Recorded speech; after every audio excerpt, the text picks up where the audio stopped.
Ladies and gentlemen, I'm NoGod21. Welcome back to Let's Play Dark Souls 2, Scholar of the First Sin. In the last episode, we made our character and went through the tutorial area of the things betwixt. And ended off by talking to the Emerald Herald. Now we're here in Majula, the main hub for Dark Souls 2.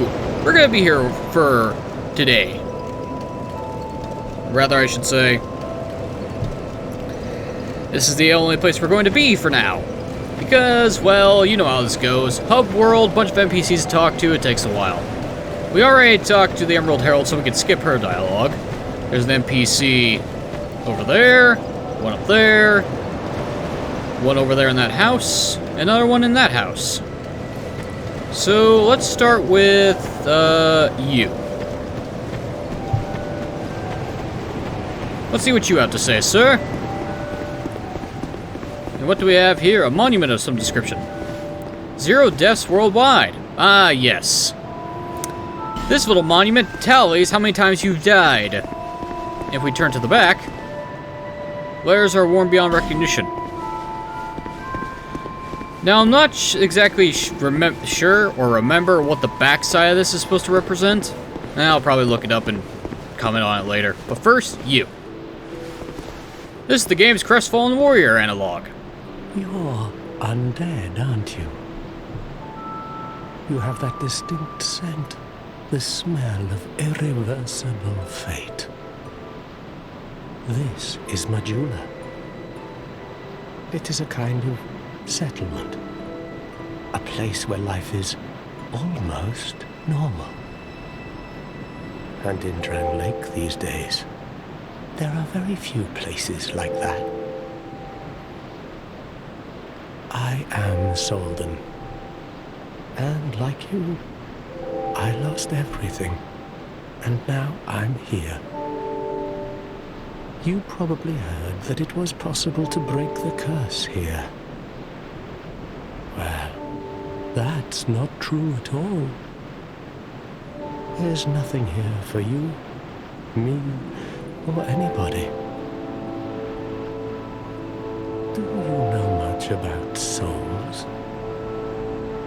Even I'm not certain, but I'm told that the soul is the essence of life itself. Anything living, sentient or no, supposedly has one. What we call the curse is traceable to the soul. Do you see what that means? To be alive, to walk this earth. That's the real curse, right there. We undead will never die. And that's quite a predicament, really. Sounds like, he's rather given up, I would say. There are 4 beings in this land with giant souls. And wherever you go from here, you'll sooner or later come up against them. Each has a powerful soul and a terrible curse. If that frightens you, then you ought to just give up right now, like I have. Well, someone's a bit of a pessimist. Do you ever cry out for help? The journey of an undead is long and treacherous. You'll face invaders from other worlds at every turn. If you need help, why not proclaim faith in the Blue Sentinels? When you face danger, the Blue Sentinels will come to your aid. Protection is yours, if you wish. You need only accept their kind embrace. Sure, why not?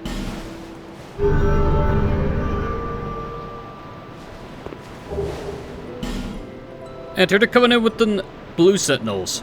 That is a wise decision. People are weak, but the Blue Sentinels watch over us in their benevolence. Let the Sentinels cradle you in their embrace.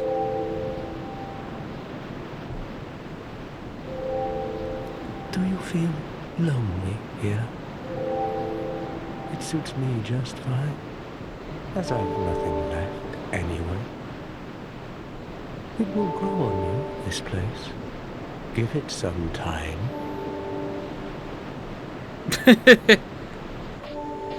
We can crestfallen Solden. He gives us the access to the Knights of the Blue Covenant, and he's wearing the knight armor.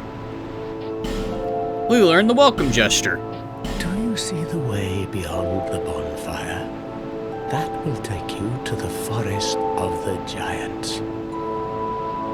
There was once a great fort, but little of it remains.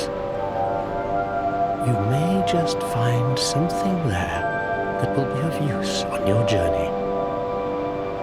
But don't venture too far inside, or you might not come back. Essentially telling us, hey, here's where you want to go first. If you're new to the game, basically. Hade's Tower of Flame lies beyond the far gate. In the cathedral, the Apostles of Blue gather. But the road leading there is perilous. The gate is rigged with some contraption. But how it works, I just don't know. Have you seen that pit, that gaping hole in the earth? I don't know what it's like down below, but I wouldn't suggest trying to find out. Besides, you'll never make it down there. Not without a ladder of some sort. Well, technically, you're wrong about that. The flame you see there is a bonfire. They exist all across the land, beacons to we undead. If you are tired, try resting beside the flame. The flame heals us. Long ago, a woman called a firekeeper watched over each bonfire. She kept the flame lit and guarded it from those who would extinguish it. I wonder where the firekeepers went. Oh, they just went to someplace between the worlds. Did you notice any letters on the ground on the way here? These are messages that have jumped the fissures between worlds. In Drang Lake, the flow of time is convoluted. Things shift and waver, twist and turn. Poignant wishes, dashed dreams, the messages convey our very inner thoughts. If your will to soldier on falters, try leaving a message. Somebody out there is sure to listen. Not wrong about that. You may notice symbols that appear upon the ground. These are summon signatures. They call upon spirits from other worlds through the schisms in time. If you fear hollows, find summon signatures to call upon spirits there. Do you see the way beyond? Okay, now we're just starting to repeat dialogue. Anything else? Hade's Tower, but the gate. Okay, thanks for all the information, Solden. May you find peace on your journey. Thank you, Solden. It's amazing how many people don't talk to you. You have a bunch of useful information for new players. Go figure. Anyway, he gives us the Blue Seal. Blue Seal, Covenant Ring for the Apostles of Blue. Ring of the Way of Blue Covenant increases HP slightly. The Way of Blue is not a developed religion. It is a humble prayer that's spread naturally amongst those seeking help. When Apostles of Blue are invaded by dark spirits, they can receive assistance from the Masters of Other Worlds. Hooray! I like how we can actually move around while using the fucking inventory screen. It's not fucking, you know, obscuring my vision this time. Anyway, let's talk to Mr. Doom and Gloom over here after we raid this. Still the nameless soldier and some life gems. Hello, sir. What are you doing outside your building? Ah, it's locked. That's why. Although, why? You seem to be turning green. I think you might be undead. Who are you? Just help me open this door. I packed my tools in here, seeing it was vacant. And now somebody's gone and locked the door. I'm a blacksmith. I'm nothing without my tools. Bring me that key. Chop chop. Yeah, sure. Anything else? I'm a blacksmith. Bring. Okay. So, our blacksmith can't really do anything without his workshop, and his workshop has been locked by a scoundrel or ne'er-do-well, so we just need to find the key and open it up. Easy peasy. A life gem. Okay, we head down this pathway, we head towards Hade's Tower of Flame. We head towards down that pit, we head to another area. If we head in this direction, past this collapsed wall over there, we head to the Forest of Fallen Giants. If we were in the base game, we could also go in... No, wait. I do not have the item we need, so I'm talking out of my ass. There's another direction we could take by going up, back the pathway to the things betwixt and heading to that little segment right over there with the roots. That leads to another area. So at the start of Dark Souls 2, we have 3 areas we can go to. We can either head to the Forest of Fallen Giants, Hade's Tower of Flame, or down this hole. Down this hole is the harder of the 2 options because, well, fall damage is a thing. And if you don't have enough HP, you're not surviving. Hello? Anyone in here? A cat that we can talk to. Oh, undead are we? And one without much time remaining. Just about ready to fall apart, I'd say. Not exactly the time to be chatting with a cat. Well, suit yourself. Oh yes, you may call me Shalqua. Enchanté. So, what did you want anyway? Ooh, you smell wonderful. Interesting. Sweet Shalquar. We can buy stuff from her. She sells the Ring of the Evil Eye, the Silver Cat Ring, the Red Eye Ring, the Name Engraved Ring, and the Cat of Whispers. No, the Ring of Whispers. Some more bones, some prism stones, some alluring skulls, and some Lloyd's talismans. These basically work the same as they did last time. Ring of the Evil Eye works the same as last time. Here's a new ring, the Silver Cat Ring. Silver ring depicting a leaping feline reduces damage from falling. Legend has it that when a cat grows old, a force brews within them. They are reborn as something new. I am not surprised, considering giant cats and cats that talk are a thing in this universe. So if cats grow old, they transform into otherworldly beings. Red Eye Ring, a cursed ring depicting a demon eye, become easier to be detected by enemies. If it is tranquility that you seek, then you should never have left your home. If you seek strife, then fair enough, but no need to overdo it.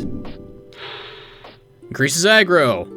Name Engraved Ring, a special ring that can be engraved with the name of a god, become easier to connect to the worlds of players who chose the same god. There are countless vestiges of long-lost gods in the ruins of Drang Lake, or perhaps they are the very same gods as ours, only known by different names. And the Ring of Whispers. Ring worn by Roy the Explorer. Hear the inner voices of surrounding foes. Useful for locating hidden enemies, and perhaps for a few other things as well. I'm eventually going to be getting all the rings, because why not, right? Might as well grab them while I can. The only 2 that we actually do need, though, is the Silver Cat and the Ring of Whispers. The Ring of Whispers for a side quest, and for the Silver Cat ring to go down that giant hole real easily. She also allows us to abandon covenants and shows us our covenant list at our leisure. This place is already dead. Everything will crumble and waste away so that something new may be born. Isn't it wonderful? Someone's a bit morbid. This place is fascinating. We receive only the most peculiar visitors. Folk like yourself. It's enough to keep even a cat amused.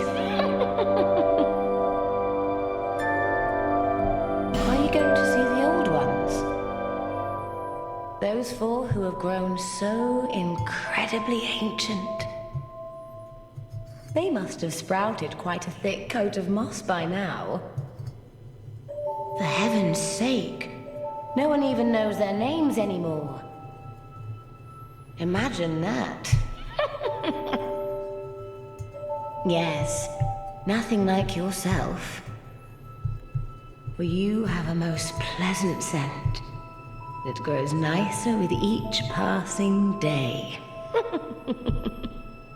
I can't tell if I'm being hit on by a cat or not. Have you made friends with the man by the sea? He's lost everything. Absolutely everything. The only thing he's good for now is a few tidbits on covenants. Covenants are a type of, well, contract, you might say. You give something to gain something. That's the way humans like it, right? It might be just the thing you need. But what does a cat know? Very, a lot, actually. Did you see that oddly formed rock behind here? Long ago, they called it Victor's Stone, as I recall. If you wish to face greater challenges, speak to the rock. Although, you'd just as well not. And there's a reason for that. This place is already... Everything will crumble and waste away so that something new may be born. Isn't it wonderful? This place is... Okay, now we're just starting to repeat. They must... And we'll talk about the old ones when we actually kill one of the four bosses. Nothing suited you. Well, that's dismaying. Well, mainly because I don't have enough souls to buy anything that you have. 2 of your rings are only useful. The, Evil Eye ring is practically useless because, well, by the time... most of the time, it's not even it's pointless. Anyway, here's the rock she was talking about. This is the Victor Stone. We can enter a covenant with it and offer an Awe Stone for it. We are... gonna worry about that later. We got another NPC to talk to. As well as to collect some other stuff. Okay. We can't enter this mansion because, surprise, surprise, the door's locked. Nothing over there. But if we come to this well, you may notice that the rock is perched on it. Watch. Da-da-da-da! Although I feel sorry for the poor sap that got stuck in the well by being hanged. Well, thanks for the Estus Flash Shard, though.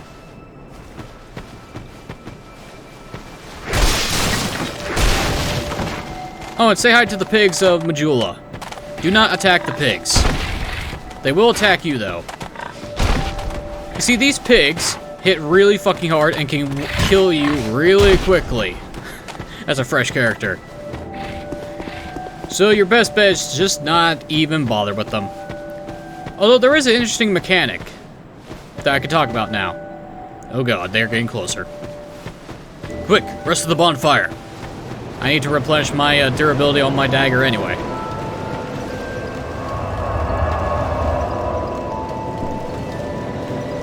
Oh yes, another function of the bonfire. Repairs our equipment for us for free. Nice, so long as it's not broken, resting at a bonfire refills it back to full. So repair is practically useless. Anyway, with those pigs being here, I can explain a new mechanic of Dark Souls 2. They changed how enemy respawning works. All enemies in this game have a maximum respawn rate of 12. Meaning, you can only kill one enemy 12 times before they never show up ever again. So, if you're having trouble in an area, the more you keep killing the enemies over and over again, the less there are. Until at the very end, when it's all said and done, you just have a dead area with a straight run to your boss. The only way to make them respawn is to use a bonfire ascetic, or join the covenant that that stone provides, but we'll hold off on that. We got one more person to talk to before I start explaining how stats work. Hello there. Welcome to my shop. I'm Morlin, and I sell armor. Oh, sorry, Please do have a look at my wares. I could really use the business. If you'd be so kind. Let's see, he sells the Iron Parma, the Silver Eagle Kite Shield, and the Twin Dragon Great Shield. The Kite Shield got nerfed because it no longer blocks 100% physical damage anymore, which sucks. He sells the hard leather set of the Warrior, basic infantry crap, the Falconer set, which the Knight uses, excluding the helm though. So if we want some better armor, now's the time to get some.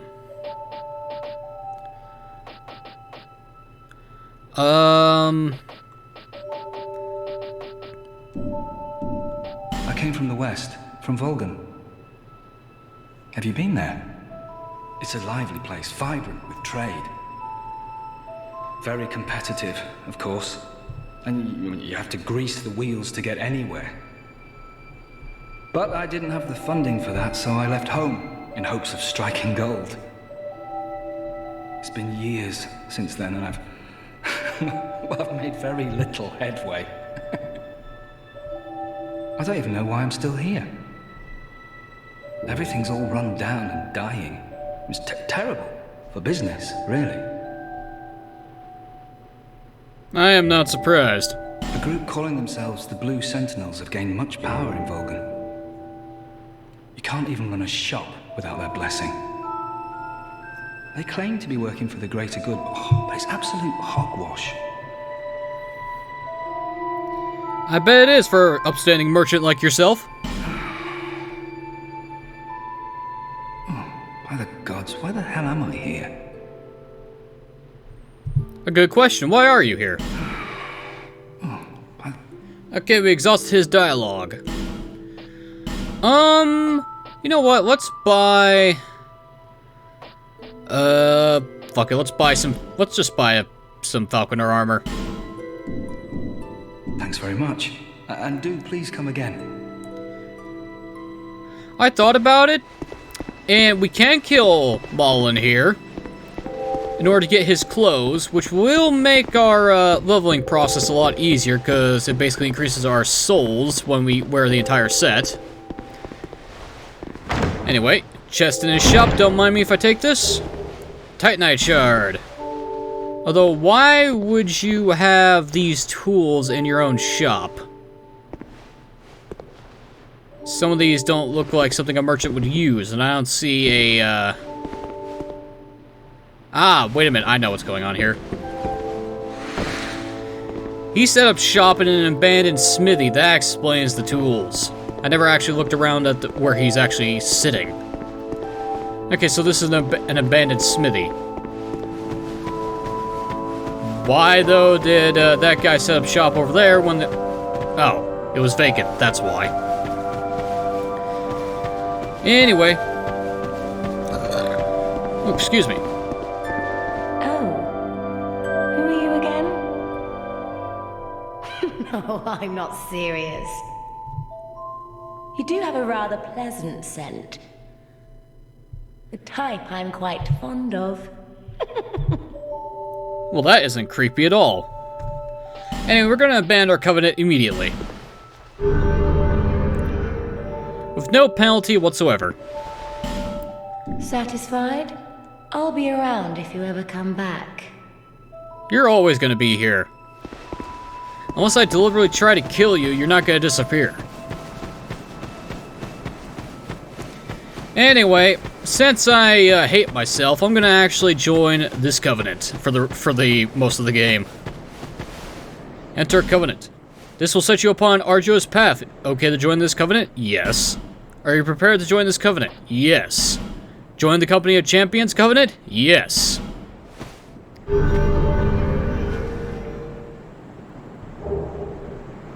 Champions tablet. We have entered the covenant of champions. And I just made my game significantly harder. Oh, don't mind if I do. Thanks for the 5 homeward bones. Oh boy, the Covenant of Champions. It makes the game harder. How? Well, basically, the enemies have more health, do more damage, you do less damage, and, that's pretty much it for the most part. Oh, you can't do any sort of co-op at all, so I can't summon NPCs to save my ass during a boss fight. That's not gonna happen. That's another one. But the main thing of why you want to join the Covenant of Champions, besides making the game a lot harder for yourself, is that it causes the enemies to infinitely respawn. So if you want to do some hardcore farming for equipment or items off of enemies, you're practically mandatory to join this Covenant. Unless you want to go through New Game Plus cycles, because drop rates are affected by that for some asinine fucking reason. Oh boy. Well, that's all the current NPCs that are in Majula that I could talk to. There's some other things I can grab first, though. And while I can't head to the area that's up here, I can at least introduce myself to the NPC that's along the path. Because technically we're not in a new area yet. I say technically. Oh god, I have so little stamina. This is gonna be atrocious.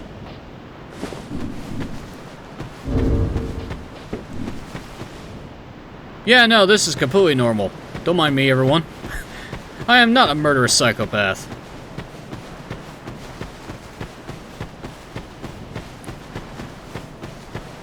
Hello, good sir. Have you business with me? The way yonder is all blocked up, you see, by this god-awful statue. Heavens above. Who thought it a good idea to put it there? I'm in quite the pickle now. A statue, you say? He's not kidding. There is a statue here blocking the mechanism required to open up this door to move on to this area. A statue blocks your way. How annoying. Also, this place is filled with enemies, where if we interact with that lever, they're gonna burst through the doors. So let's not trigger the ambush just yet, because I don't have the equipment to do so. Or rather, survive, I should say. See that statue? Gives me the willies. You stare at it for long enough, it starts to look alive. It just doesn't seem quite right. There are no craftsmen round these parts. Hey, you don't think a real-life person was turned to stone, do you? I believe so. See that statue? Hey. Okay, so we can't continue talking with you because that statue's in the way. We need to remove the statue to continue your conversation. But we'll be seeing him quite a fair bit through the game for one of the long-running side quests of Dark Souls 2. I plan on doing all of them. Which also includes doing a... Oh god, I have to do that. Boss. Ugh. Well, I technically don't need to for that. Ugh, that's gonna be annoying. Well, actually, since I don't plan on using that type, that's something for future me to worry about. Anyway, we come back to the cliff that we came through. If you panned your camera around while you were walking down, you may have noticed that little ledge with some items on it. How do we get to it? Well, we just need to drop down here through these two rocks. We get on outcropping, fall down to the ledge, bop-a-da-bop-bop. We get a morning star and a cleric's sacred chime, but we don't have any miracles to cast, so thanks for the free chime, I guess. And we get the binoculars. Very useful, the binoculars in this game. Let me show you why. Let me just equip my catalyst. Might as well read the description for Estus Flask Shard. The shard of an Estus Flask. Shards are deeply soaked in Estus. Graft the shard to an Estus Flask to increase flask uses. Over the ages, countless souls rested their bones as they drank from the original flask. Now this shard remains, serving as the vessel of their hopes and dreams. Yeah, the Estus flask of old. We only get one at the start. A green glass bottle of unknown make. Fill with Estus at a bonfire, drink from it to restore HP. The nature of the link between the Estus flask and the bonfires that illuminates the world of the undead is entirely unknown. But that is of little concern, for any undead knows the value of these precious flasks. Well, considering the fact that they drank so much of it that their fucking flask shattered into pieces. You fucking jackasses. Champions Tablet, online play item, shows the names of the greatest victors of the Company of Champions Covenant. This tablet, chiseled from the Victor Stone, is engraved with the names of the brave warriors who have offered their most awe stones. That's their epitaphs, honoring their lives. Yeah, you get 50, you grant 50 of them. You get a ring that increases your fist damage by a shit ton. Anyway, equip the binoculars. And now, we can actually aim our spells. Hallelujah.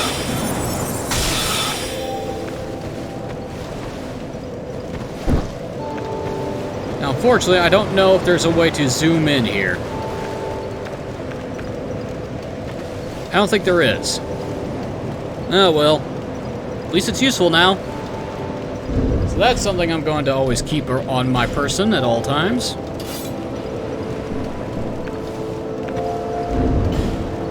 Okay, is there anything else that I need to read the item description of? Ah, yes, I know. Sacred Chimes. Talismans don't exist in this game. Cleric's Sacred Chime. Most clerics that receive this as their first Sacred Chime, a catalyst for miracles and hexes. To use miracles, equip a Sacred Chime and attune a miracle at a bonfire. The strength of most miracles is affected by the caster's faith. And since I'm not doing miracles this time around, I'm not going to be using it.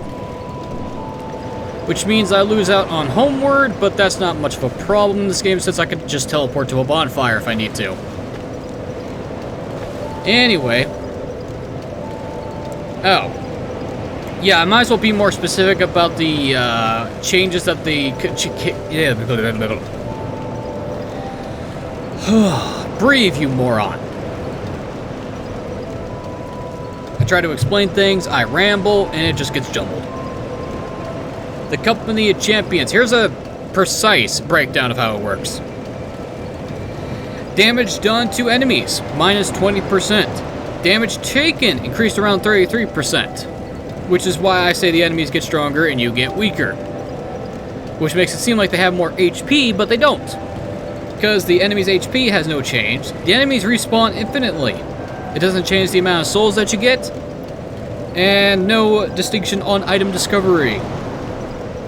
And we cannot interact with any soapstone signs at all, no matter what they are, including NPCs. But we can still be invaded.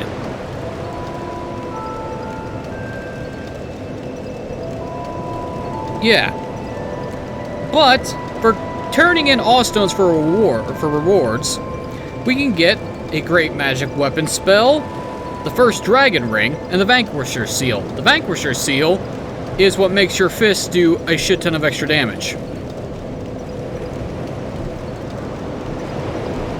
But in order to get awe stones, we need to defeat Red Phantom invaders. Or farm up a bunch of random enemies. But fuck that. Anyway. It's time for me to explain stats. Okay. Two major differences. They broke up the way health works. We now have just straight vigor, which determines HP, rather than vitality. Vitality in this game determines your maximum equipment load, so they changed how They changed how equipment load and HP works. HP has its own directed stat, and now Encumbrance has its own directed stat. Vitality is also useful for increasing the defense of your armor, because armor now scales with it. Heavy armor also has a vitality requirement for you to be using it at full effectiveness.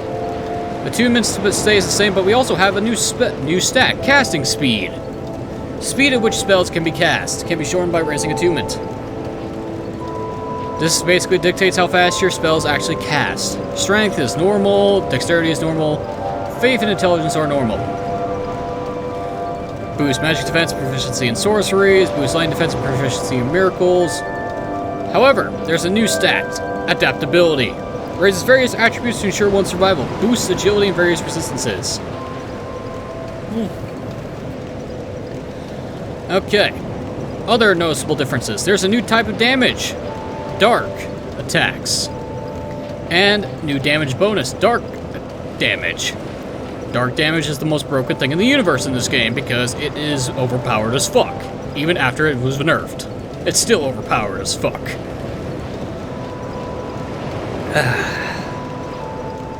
Okay. We got your magic damage bonus, your fire damage bonus, your lightning damage bonus, dark damage bonus, poison damage bonus, and bleed damage bonus. Yes, because we have bleed and poison enchantments back, where we can upgrade our weapons. Now, funnily enough, dark and fire both scale off of faith and intelligence. You need both to make full use of those. Anyway, agility boosts ease of evasion and other actions. This basically this stat, agility here, is the reason why people have so many problems with Dark Souls 2. This stat, you need to raise your adaptability to 30 to get max agility, pretty much. What does agility do? Well, let me show you with an Estus flask. Watch. You see how slow that is? Agility makes that animation play faster the higher it is. So the higher agility, the faster your use animations play for items, as well as your invincibility frames when you roll. So maxing out agility to the soft cap is one of the best things you could do to survive in Dark Souls 2 and make your life a hell of a lot easier. We even have natural poise, where the ability to withstand the impact of attacks. This still works as normal. They don't change it until Dark Souls 3. But this time we have natural poise. At the very least, we have some regardless of armor, which is always a good sign. Ability to withstand the impact of attacks. Weak poise makes it easier to be knocked off balance. Standard resistances. Ability petrify and curse. Yada yada yada. Let's see, is there any other stat I need to talk about? Ah, yes, up here. We got souls, required souls to level up, which is nice to see. We also have this soul memory. Souls that once dwell within the flesh will always remain a mystery. Could this be a blessing or a curse? This basically is how many souls you have collected throughout your entire playthrough, as well as is what dictates your matchmaking capabilities with people. The engraved ring helps narrow it down a bit, but this is the main determining factor of what happens when you do online play. It's also a hidden stat that's checked whenever you head to the entrance to the late final area of the game. Well, semi-final area of the game. Because believe it or not, you don't actually need to kill all the 4 main bosses in order to access the final area. You just need to have over 1 million soul memory to do so.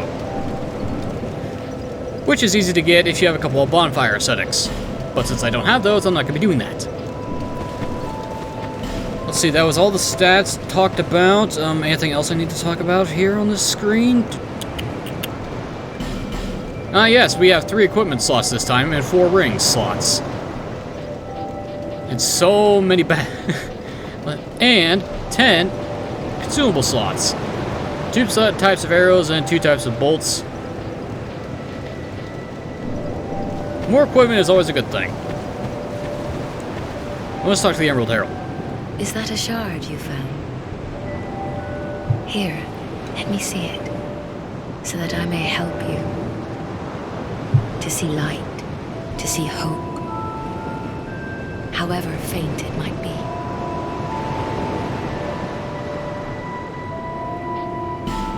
Giving us this flash shard? Yes. Estus flask strengthened.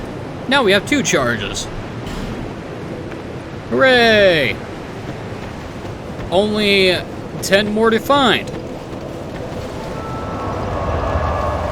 Yeah, our Estus flask doesn't scale up to 20 anymore. It's now down to a reasonable number of 12 max. Wonderful.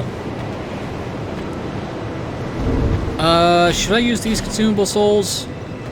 Well, let's see how much we have when we use them. Oh yeah, and this was the first game that introduced using multiple souls in the menu. I could level up, but nah. Let's get some more armor.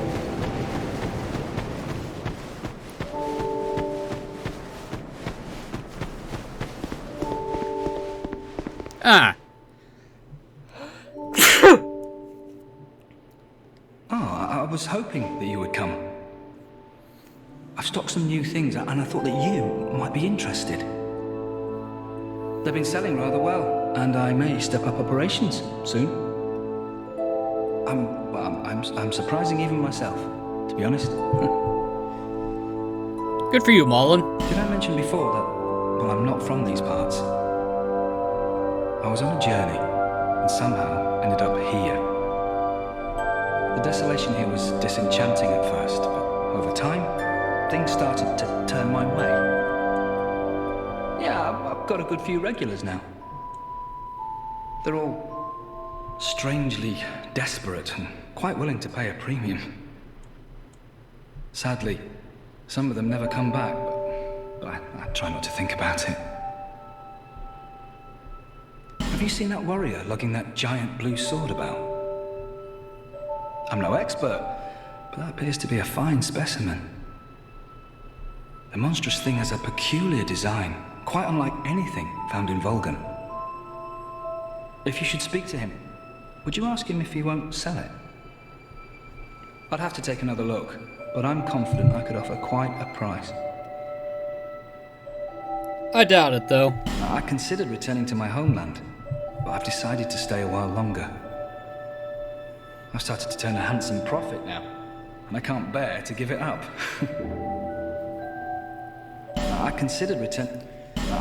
Okay.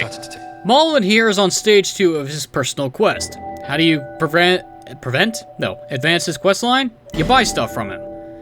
The first one is only, you only have to spend 1,000 souls. Or over 1,000. Just get something that's 1,500 and he goes straight to stage 2 easily. Doing so increases his, vendor capabilities. He now sells the Elite Knight set, straight off the bat, and the Royal Soldier Armor set. Royal Dragon Lake Soldier Armor. Equipment crafted by the Royal Blacksmith, finally polished and ready for battle.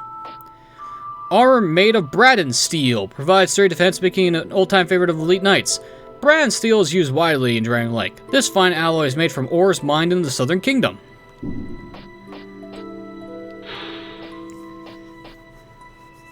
And I'm not even going to try to explain how the geography works in Dragon Lake, because when you look at it, it doesn't make any sense. But neither did fucking Dark Souls. Even though Dark Souls was a bit more easier to understand. They're both convoluted and stupid. So is Dark Souls 3. Why do people care so much about interconnected maps is beyond me. Anyway, we're gonna buy another piece of the Falconer set. We're gonna buy the boots this time. Thanks very much. Do come again. Now, funnily enough, in order to get him to stage 3, we need to spend at least 10k worth of souls. So yeah, that's a problem.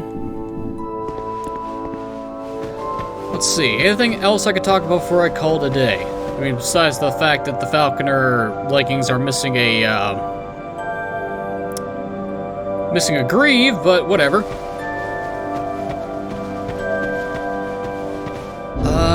Yes. I know what I could talk about. Down here. Here we have the weight, durability, but hidden in the corner of the screen, you can see our equipment load.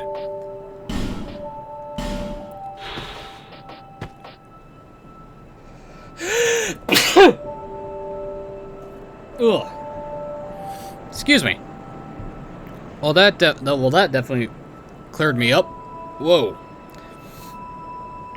Sorry, it's just cold mornings finally decided to turn the heater on.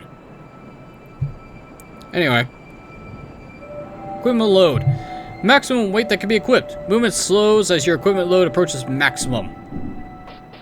They are not joking about that. The closer you get to 100%, the slower you are. Fortunately, the cutoff point for a mid-roll is like 70 to 75%. I think it's 70% actually. So this is our default roll for the majority of our weight class. However, if we don't have anything at all, we just have basically 0 equipment load. Let's use these stairs as an example. You see the distance that we rolled? Okay. Now let me just get my stuff back on.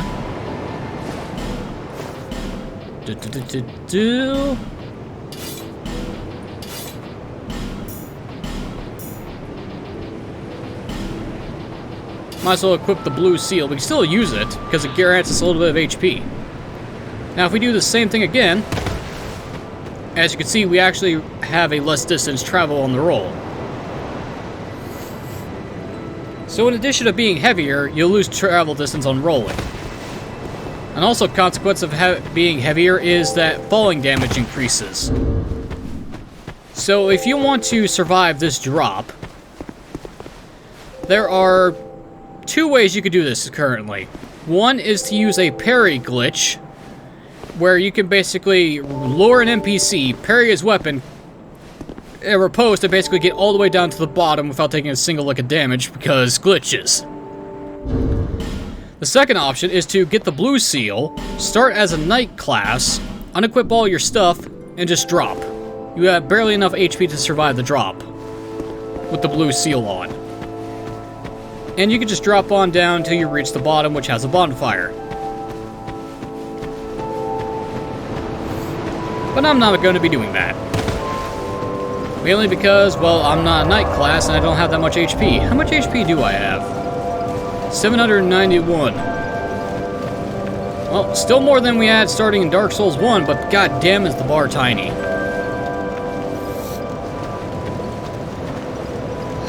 Let's see. I collected most of the stuff that's in Majula. The only thing that I can't collect is in that house over there.